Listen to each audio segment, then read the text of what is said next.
everyone, welcome to our channel. Today we're going to go over how to train skin picking interruption in 7 steps.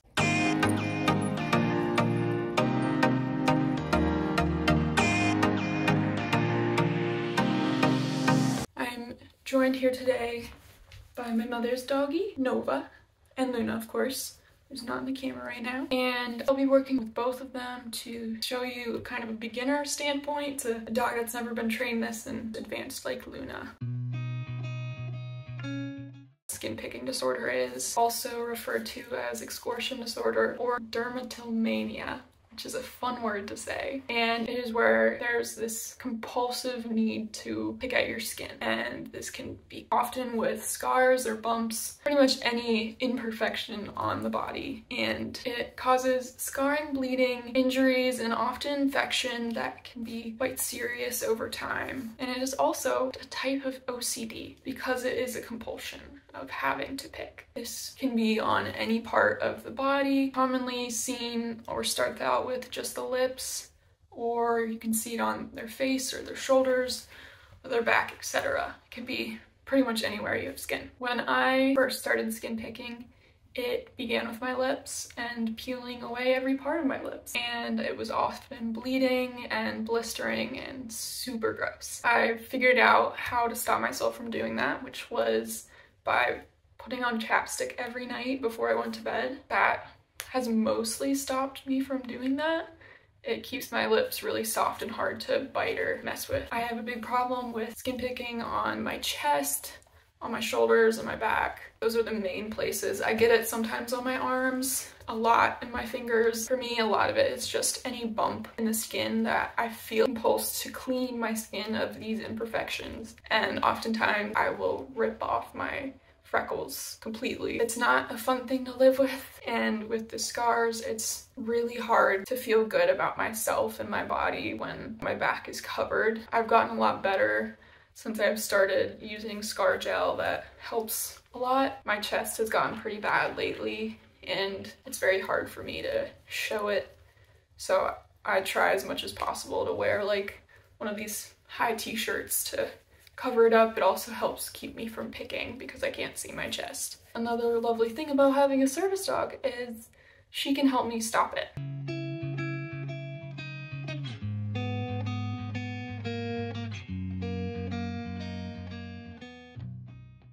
First off, we're gonna work on training the disruption or interruption. Luna's disruption is typically paw. So pawing at my leg or paw at my hand and stop me. You can choose actually a lot of disruption behaviors. I know some people do jumping up, barking or speak, booping, like using their nose and nuzzling it into them. There's a lot of creative ways to do it. I try to stick towards the paw just because most people don't notice it. Practice pawing with my mom's dog, who's only knows shake. So we're gonna start with this pawing with Nova. Now Nova here, she knows her shake. So can I have you say shake? Good shake. So what we're gonna wanna do is we're gonna encourage that shake, but we're gonna have her shake onto something. So like shake onto my leg, right? Shake. Good job. Shake. Yes, good job. Paw. Good paw. Paw. Good paw. Good paw. So once you get the disruption down pat, it makes it a lot easier. That is when you're going to introduce your first behavior, which is your skin picking. I want you to choose one location. For me, it's just picking at my fingers. That's how I start out, just to make it very simple, and so I can put it in within view of, say, Luna as I start training, and over time we'll move to others, but we want to start with this one first just so we can get the behavior disruption area. So we're going to be pairing this behavior with the cue, which is paw for us. So I'll be picking and then say paw, and as soon as she paws to that behavior, that is when she gets a reward. And we're going to want to repeat this a lot. Paw. Paw. Good job. Shake. There you go. So we'll stick to shake for Miss Nova just to help her get it down pat. Shake. 12 seconds later. Shake.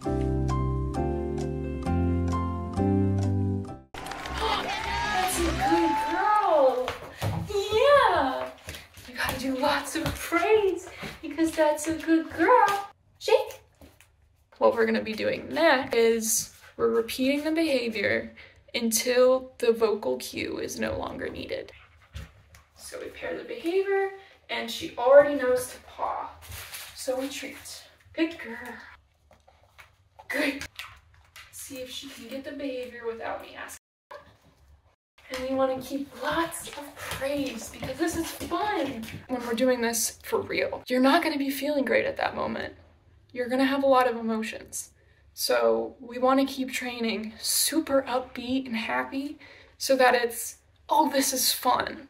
Even though my person is clearly hurting, oh, it's fun. So we've repeated until the cue is no longer necessary and the dog performs the disruption to the behavior. Next, we will begin to work on different parts of the body. So we'll be pairing that cue to the behavior, this new behavior. Start picking at my back, and I'll say paw.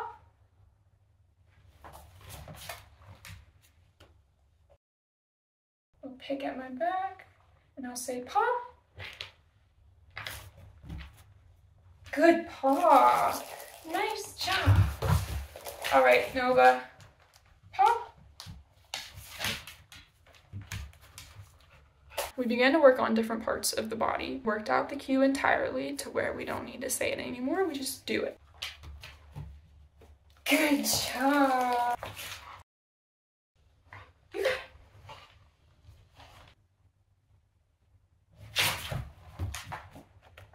And we get the paw.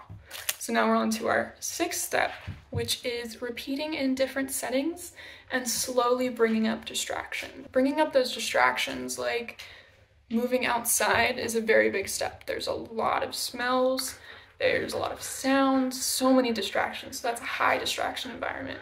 So you want to work up to that by slowly adding in distractions. After this step is being able to do it outside of training sessions.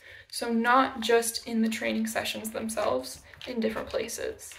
Because dogs can tell when they're having a training session, right? You got your treats, you may have your clicker or whatever, but you run through your different tasks and different things they need to train and work on.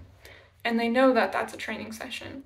So adding in that different space, say just you're sitting in the living room on the couch one day and you're watching TV and just performing the behavior and getting the dog to disrupt the behavior just randomly. The more you do that, the more you bring the task into your everyday life.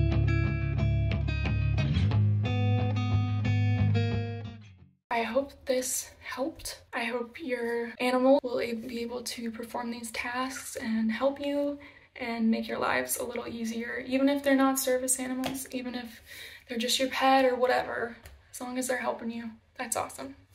So thanks for watching and have a great day.